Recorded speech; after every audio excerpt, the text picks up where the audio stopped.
ito, ang naisip kong idea, bumili ako nito. So bali, isa lang talaga sana yung o-orderin ko. Bali, 3 set, pero naparami. Yan, naging 2 set na order ang kinuha ko na lang ito mga ka-farmers. Kaysa, so yun mga ka-farmers, meron tayong hinihintay na package sa LBC. Parang ito na yata. Pero video? Pero video? Eh, kuhan mo rin. Yun.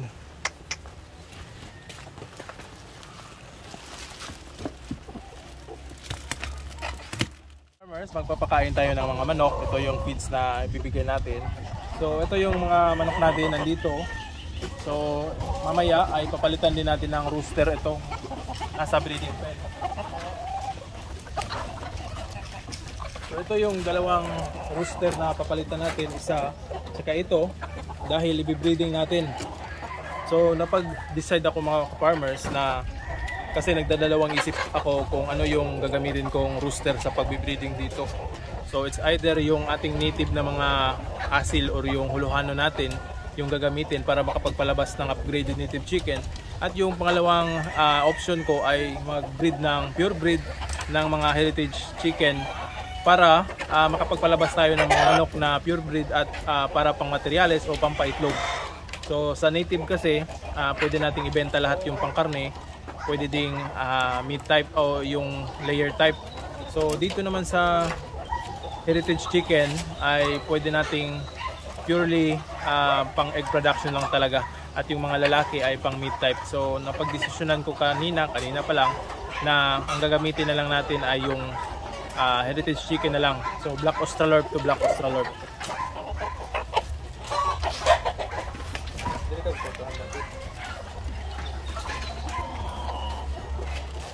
Karate.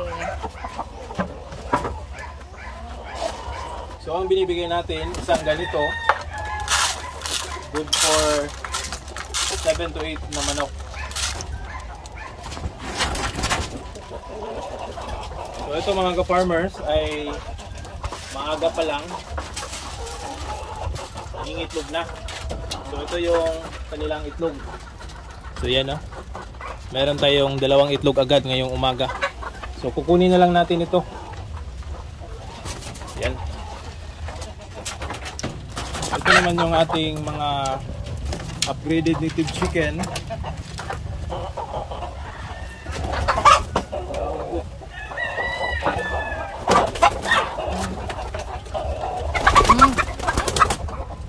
So ang hindi ko nagustuhan dito mga ka-farmers ay malakas nilang lumipad. So napakaalikabok talaga dito sa loob dahil ang tataas nilang lumipad kumpara sa mga native abgas, yung sa heritage chicken natin na kalma lang. Ito ay parang napakailap yung iba. So meron tayong 2 inahin dito na naglilimlim. So yung 2 na yan, inayaan lang natin dito, hindi pa natin napapaliguan. So, titingnan natin yan sa mga susunod na araw. Dito naman, ito yung mga barred rock natin. Merong isang Orpington Blue. So, yung isang tangkal ng ganito mga ka-farmers ay pwede nating pakainin ng 7 hanggang 8 inahin. Kapag medyo puno ito, 9 na manok ang pwedeng makakain ito. So dito meron tayong 8 manok, kaya isang ganito yung bibigay natin. Plus konti. Alright?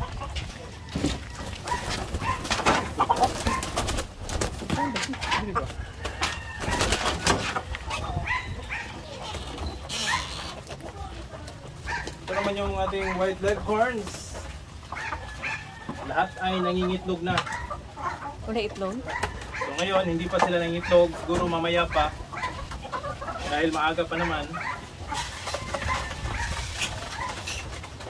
So dagdagan natin ng konti para sa kanilang tips. Alright?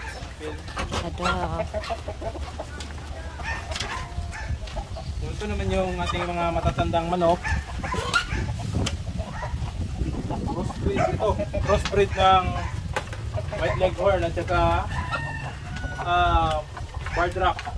Meron tayong rooster na Rhode Island Red.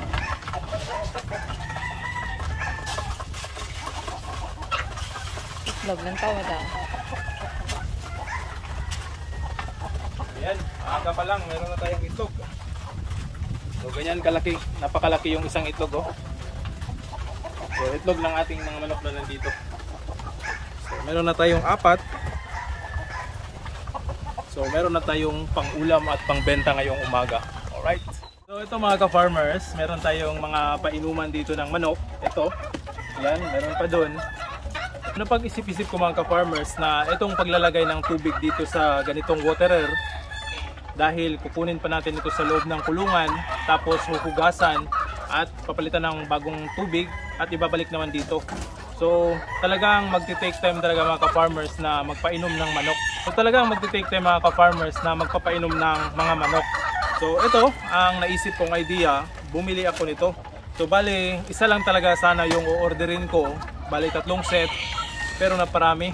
Yan, naging 2 set na order ang na kinuha ko na lang ito mga ka-farmers, kaysa ibabalik ko, magagamit ko naman kapag nasira ito, meron tayong reserve. So ito mga ka-farmers yung yan, ito yung waterer na ilalagay natin sa mga malalaking balde. Yan o. So ang gagawin natin dito ay maglalagay tayo ng 2 or 3 ganito dito sa every kwarto mga ka-farmers, para hindi na tayo mahirapang papasok doon magpapalit ng tubig. So ang gagawin na lang natin dito, for example ito, maglalagay tayo dito ng isang malaking balde dito sa labas, at ito ilalagay sa loob, at magkukonek lang tayo ng hose dito sa loob patungo doon. So ang gagawin yan, dito na lang tayo magbubuhos ng tubig, hindi na tayo papasok sa loob na magkukuha ng mga painuman nila. So sa mga susunod na video ay papakita ko sa inyo kung paano natin gagawin ito. So sa ngayon ilalagay muna natin itong mga painuman ng mga manok.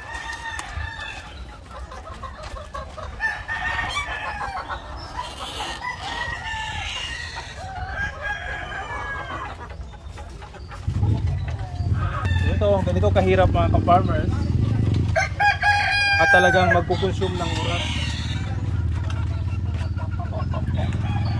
So dahil kailangan nating palitan ng tubig araw-araw, na malinis na tubig itong mga manok natin. So kapag nagmamadali tayo, so talagang mauubos yung oras natin o makukonsume talaga dito sa pagbibigay.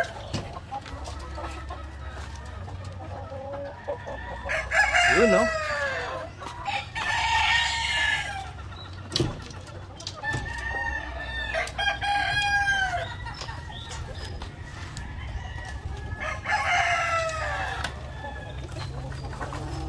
Okay na? Oh. Okay, yes.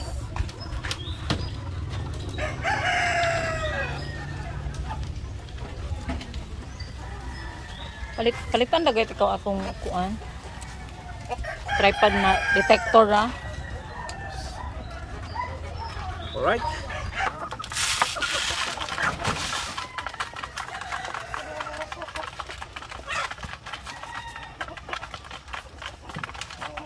So ito yung mga breed natin na dinosaur. Dinosaur na lahi. So ito mga ka-farmers, sa loob tayo magpapakain dahil merong nagsasaka ng niyog. So yun, sa likuran. So, dito na lang natin papakainin.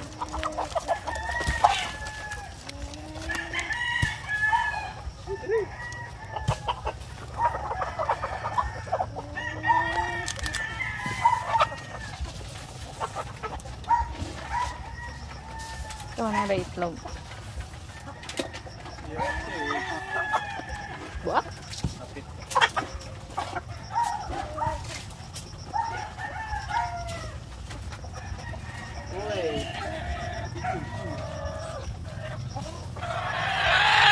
Ayan o, naglilimlim. Wala may sulod. Wala pang itlog ngayong umaga. Igo na nabin. Alright.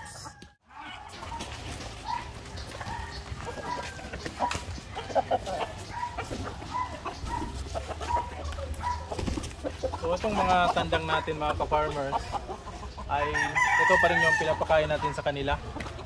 So yung mixture natin ng breeder pellets at saka crack corn.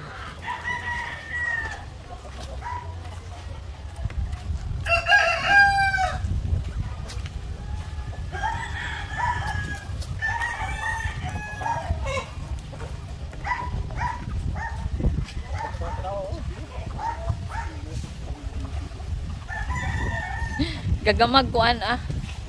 Gagamag bulan-bulan be. Circle ba circle.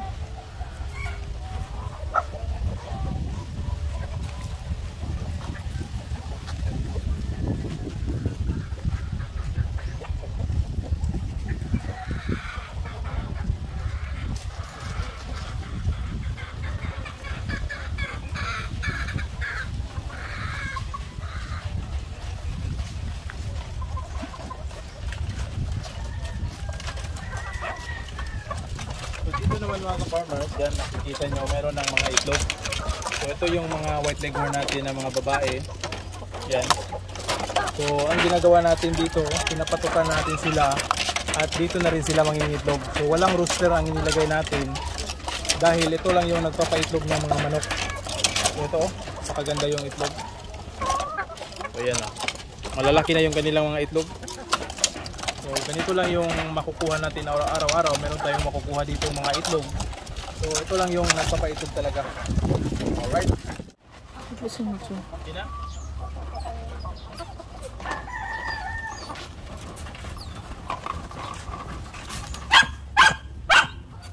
So ito mga ka-farmers yung mga manok natin dito na mga kelso at saka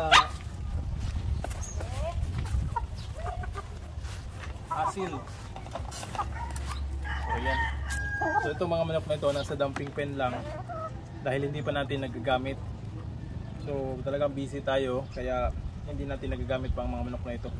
Hindi din natin pwede ito ilagay sa range area dahil mataas yung mga lipad nito. So baka mawala, sayang lang kapag nawala. So malaking kawalan kapag nawala ito. Right. So ito yung iba nating mga manok dito. Ito yung asil. At saka meron tayong yung abuhin natin na Shamo asil. So meron tayong mga game fowl dyan. So yan yung pailan-ilan lang.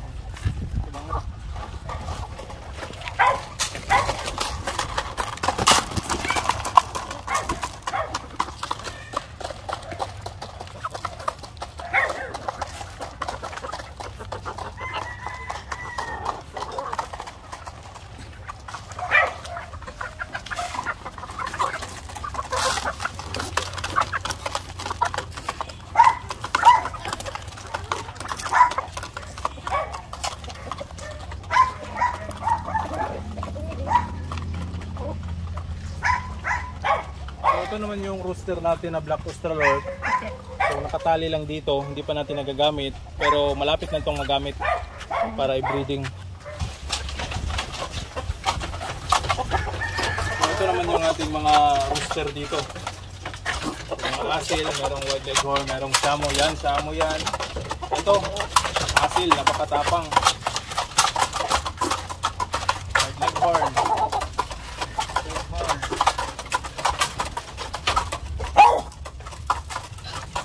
Meron pa tayong isang kakain ng feed. Taon diya.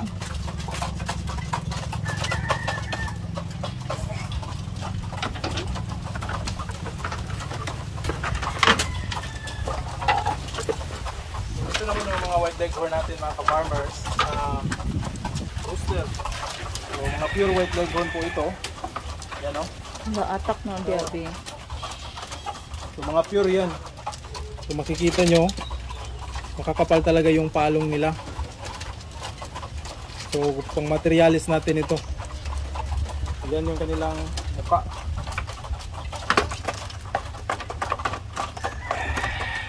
Done? So yun mga farmers, meron tayong hinihintay na package sa LBC. Parang ito na yata. So titingnan natin. Alright. Ay, balayaran na sir, wala. Wala. Pero video? Ha? Pero video? Ha? Eh, kuhan ba ni? Pwede na dito sir. Oh, dali, dali. Yun.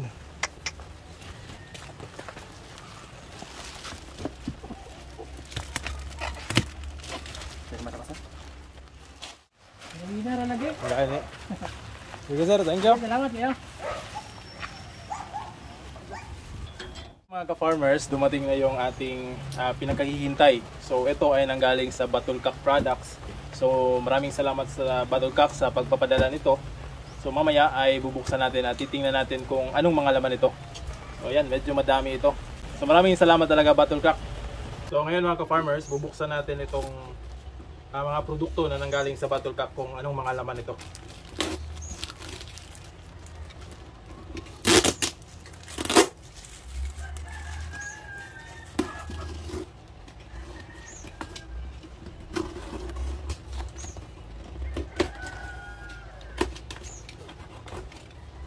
Wow.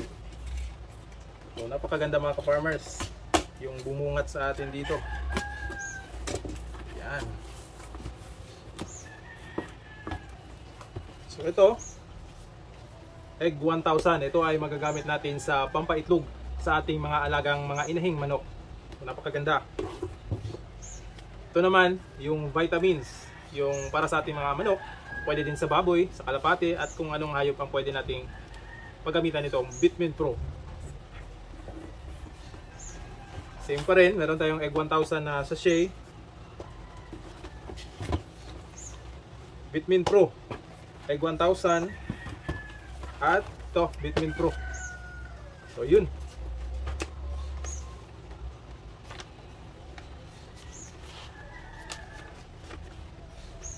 So ito lahat, 1 kg Vitamin Pro, 2 boxes Vitamin Pro powder, 1 kg egg 1000. So ito ay medyo matatagalan na tayong paggagamit nito. So ito yung gagamitin natin sa pagpaitlog at especially sa pagbe-breeding ng mga manok natin. Tamang-tama dahil magbe-breeding na tayo. Alright?